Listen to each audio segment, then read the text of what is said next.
Bismillahirrahmanirrahim. Assalamu alaikum. I am Professor Dr. Rafique Memon. Sorry for late because this was due to it's not my fault, but because of no internet problem. So that's why we are 15 minutes late. Now today we'll discuss another important hormone that is called parathyroid hormone. Now parathyroid hormone is important because of the calcium metabolism. As you know that calcium is very essential for the maintenance, growth, the body, especially the bones, teeth, and neuromuscular junction. Now, if you recall your anatomy, you know that this is the picture which shows you know this. You have read it in anatomy that there are 4 parathyroid glands situated in the front of the neck and the thyroid gland. So you can see at the larynx, thyroid cartilage, parathyroid gland, 2 on left, 2 on right, and thyroid gland. So they are small, glands, very difficult to sometimes see, but they have very important functions.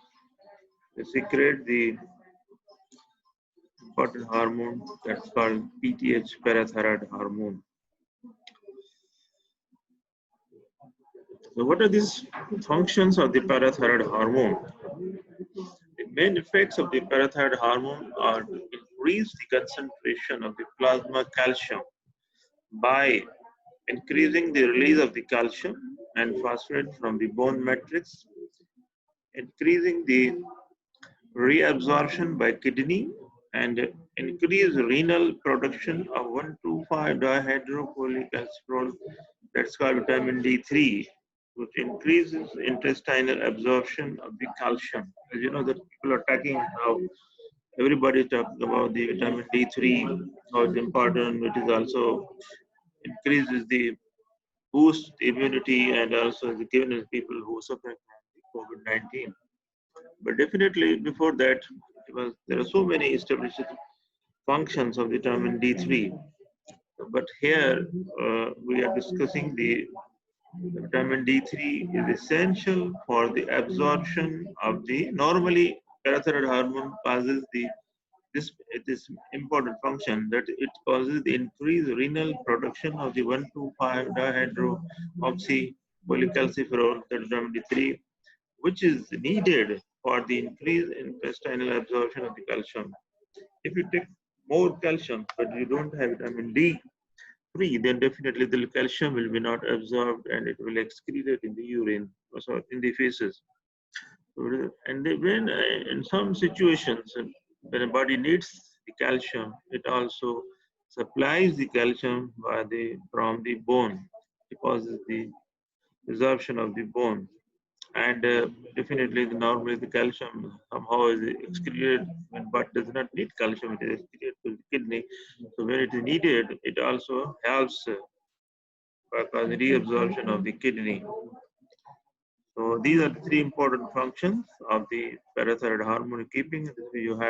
We'll discuss what problems can occur when there is a low activity, when there is a high activity. So you can see that one is increasing the release of the calcium and phosphate from the bone matrix, increasing the absorption by kidney, and the renal production of the 1,2,5 vitamin D3.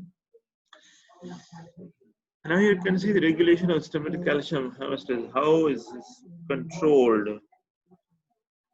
So what happens that from PTH gland, PTH is released, parathyroid glands secrete the PTH.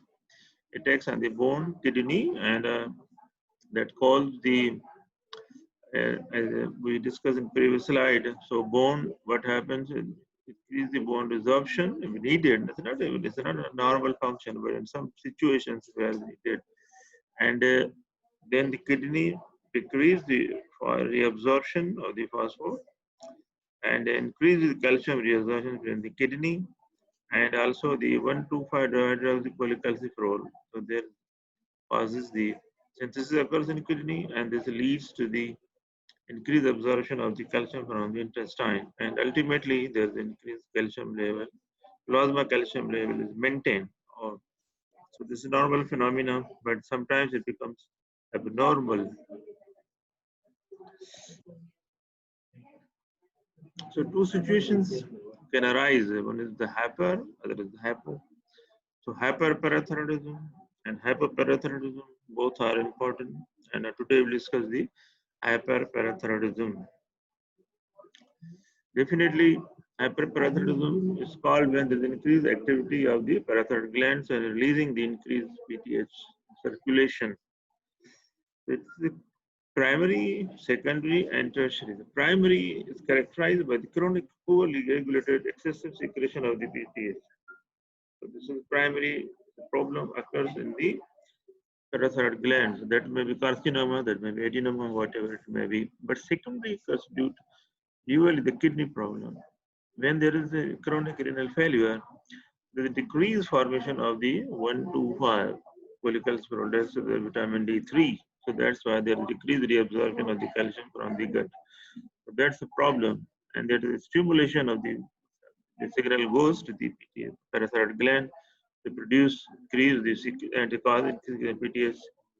But the problem actually, and this acts on the bone to causes resorption of the calcium, because there is no vitamin D3 available. So that's why the option is that it causes the resorption of the bone, releasing the calcium in the circulation. Sometimes this becomes autonomous, and that is called tertiary hyperparathyroidism. Now here you can see here the primary parathyroidism, the mainly problem lies in the thyroid gland. Sorry, parathyroid gland, and the reason may be the carcinoma, adenoma, or hyperplasia. And hyperplasia occurs usually due to the problem of vitamin D deficiency, due to diet deficiency, or due to renal failure. It's called hyperplasia. But two other problems, carcinoma, adenoma, they are primary concerned with the parathyroid glands. And adenoma is more common, that causes release of the increased parathyroid hormone. This leads to the hyperparathyroidism. So renal carcinoma, as I told you, the renal also leads to the increased parathyroid hormone because of decreased synthesis of the vitamin D3.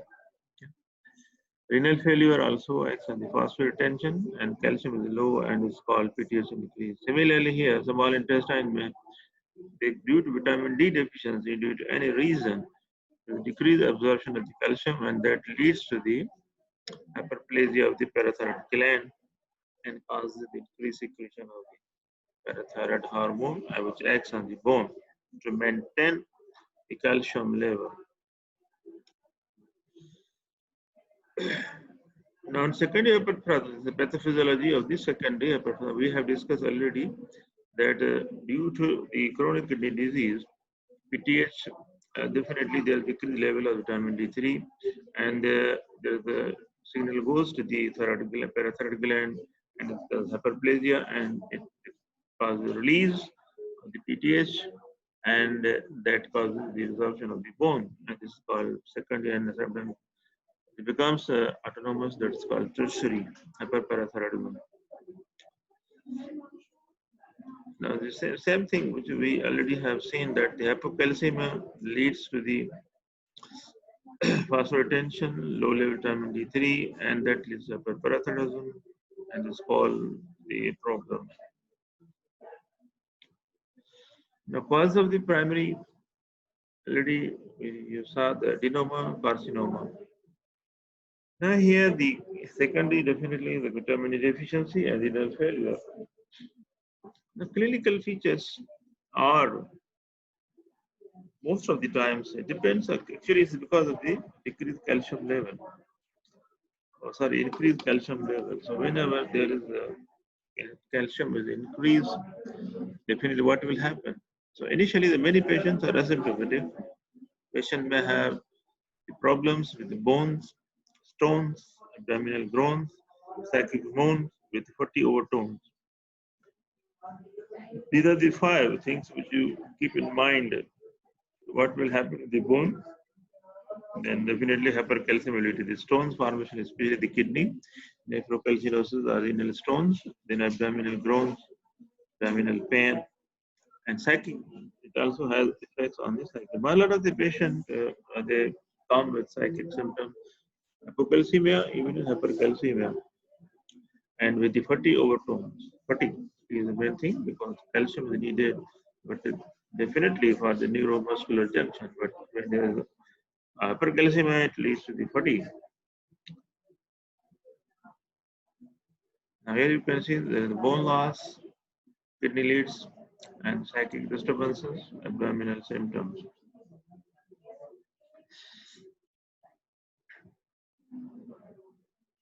Now this is the picture that which organs are can be affected due to this problem. So hypercalcemia can lead to the emotional disturbances, and the osteophysitica bone becomes weak. There is a continuous resorption, and there is a fractures, peptic ulcer, pancreatitis, nephrocalcinosis, and ultimately it can lead to the kidney stones.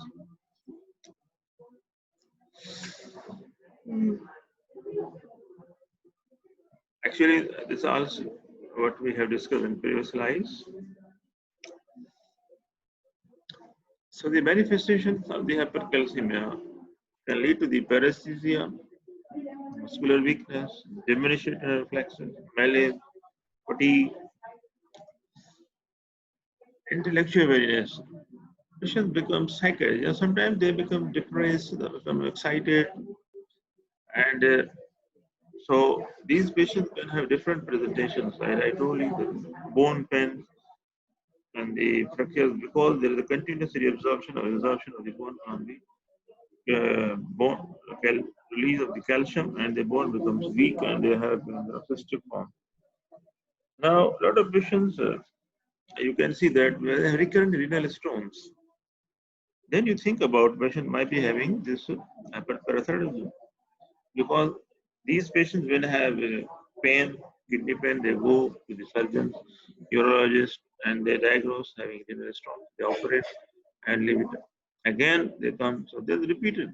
If somebody has repeated renal stones, either self-excretory or the patient history of the repeated operation, must go for the renal analysis, stone analysis, which type of stone is there. Then you can decide if there's calcium oxidant, then you can think about hyperparathyroidism. Phosphate, maybe something else. So there are different types of stones will present, but especially the calcium, phosphate, and also you advise serum calcium and phosphate level. That's very important. So the patient who has psychotic symptoms, the patient who has abdominal pain, you cannot find a reason, or you have repeated stones, then you go for the hypercalcemia. Consider and go investigate him for hypercalcemia. There you have to go for the PTH level, paracetamol. So these patients have depression, increased sleep requirements, progressive cognitive impairment, disorientation, psychosis, stupor, and hypertension may be present. If you go for the ECG, you will find prolonged PR interval, QT interval, short, bradyarrhythmias, heart block, stall. So even ECG is advised in these patients who have hypercalcemia, or even ECG can tell you that this patient has hypercalcemia. These finding ECG, you will note it. Maybe not all present, initially maybe 1 or 2. The patient can present with a different findings of ECG depending upon the level of the calcium. Renal, polyuria, polydipsia, and nephrotic diabetes insipidus. Stone, common complaint. GIT, anorexia, nausea, vomiting, abdominal pain, weight loss, constipation, and pruritus. So these are the symptoms. You know, these symptoms can be present in many diseases, but definitely some are very specific. So if there is two, three, you have to keep in mind four things: the bones, devil grown, stones. So these things, if one or two are present, then you can think about advice hyperparathyroidism. But sometimes it's very difficult to if the patient has a parathyroidism or something else. Symptoms are mixed. There are things we have discussed previously. They have same symptoms, but two, three symptoms may be different. So if there is a bone pain, then definitely you may think about you may be suffering from hyperparathyroidism, vitamin D deficiency. We can think so many different diseases. Usually the patient comes with weakness, fatigue, lethargy, especially young patients. So we can think that either patient has anemia, either patient has vitamin D deficiency. So anemia sometimes clinically you can see, but vitamin D deficiency you have to go for the investigation. You know what investigation you advise? First of all, you have to confirm whether the patient has hypercalcemia.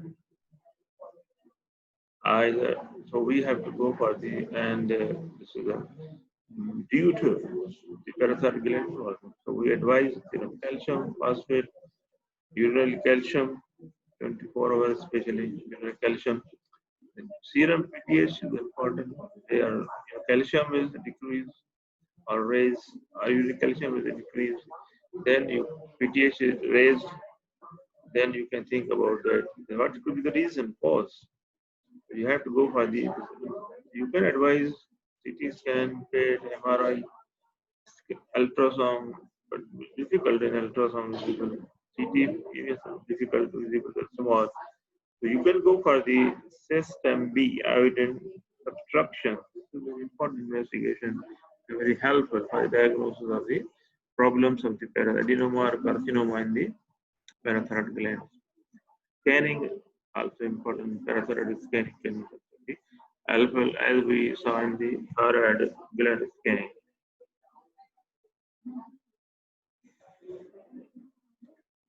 I told you this neck ultrasonography may be sometimes helpful but difficult because the experienced person, CT, MRI, and the PET, PET scan can help, PET MRI can also be helpful. Bone X-rays definitely are helpful. In early stages, they will be normal, but if they prolong these, then definitely there are some important findings you will see in the pictures. So bone X-ray is also very important, especially long bones. X-ray of the hands is important. This is the scanning. You can see thyroid glands visible, and they are very active. In the bone, with decreased bone density, resorption. You can see here.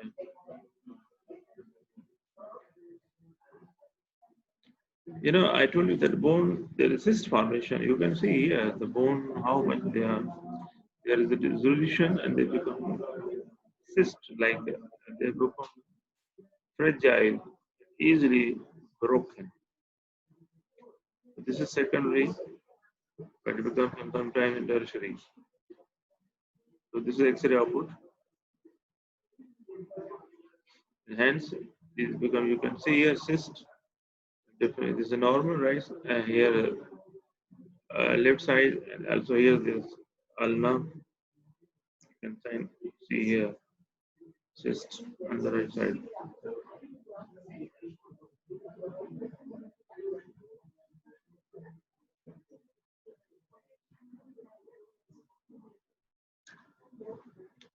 Here you can see radius, bone cyst, and salt and pepper appearance.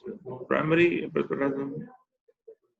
There's a condition in the skull. You will find there is salt and pepper appearance. This looks paper. Over the skull you will find radiological find is called salt and pepper appearance. So skull becomes thin, weak.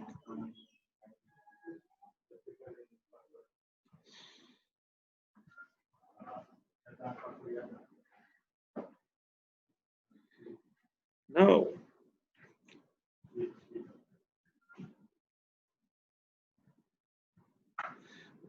when we have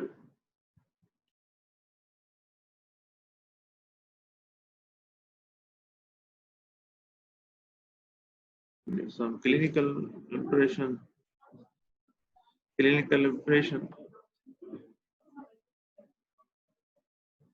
then definitely we have to go for the treatment. Treatment is important. Now here, the problem is hypercalcemia. It depends upon the patient, which stage patient comes to you.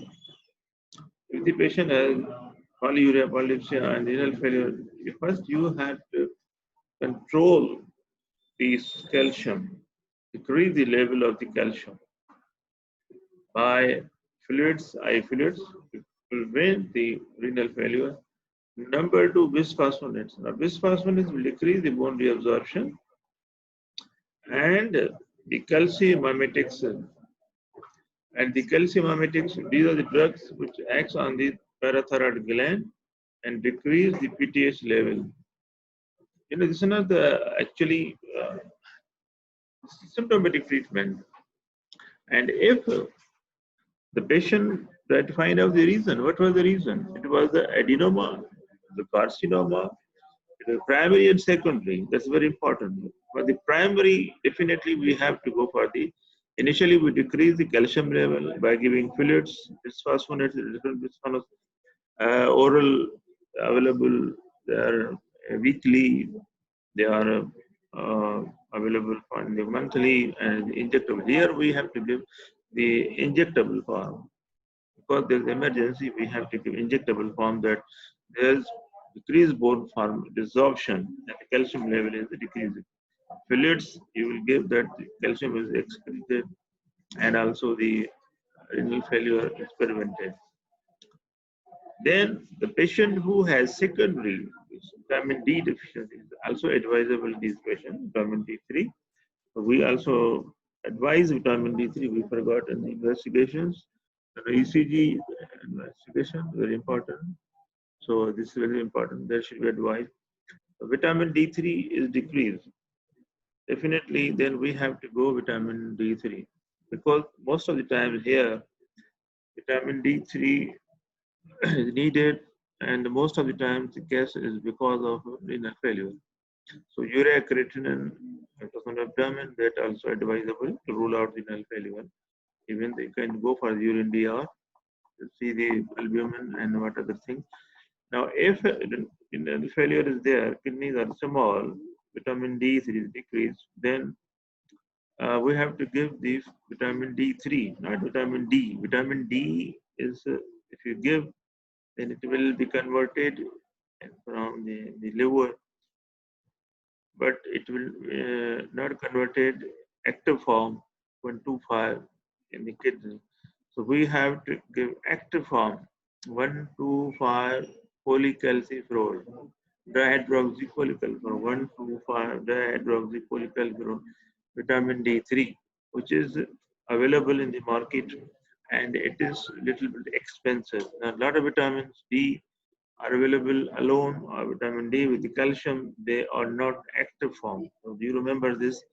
When the patient has kidney problem or liver problem, we have to give active form because liver is not functioning, kidney is not functioning. So if you give this vitamin, it will not work, it will be excreted in the feces.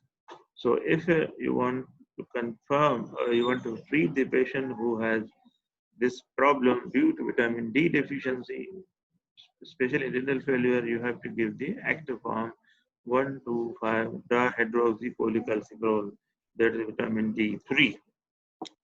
So this should be the treatment given. And if the patient has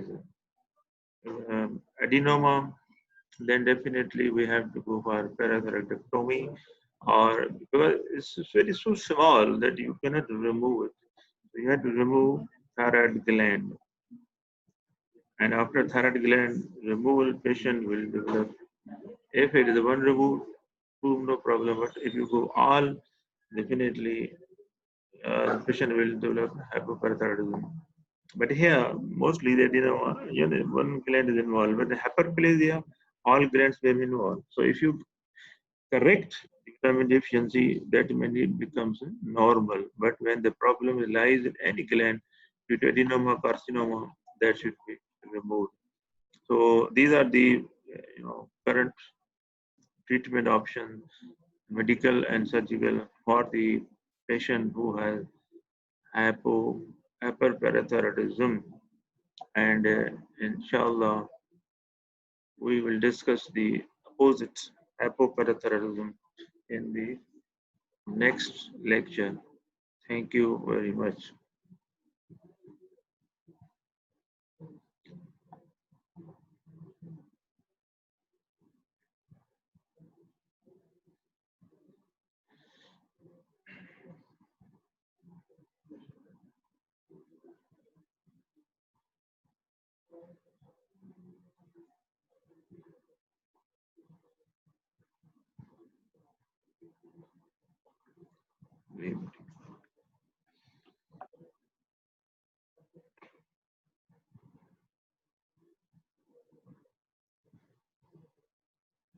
And then,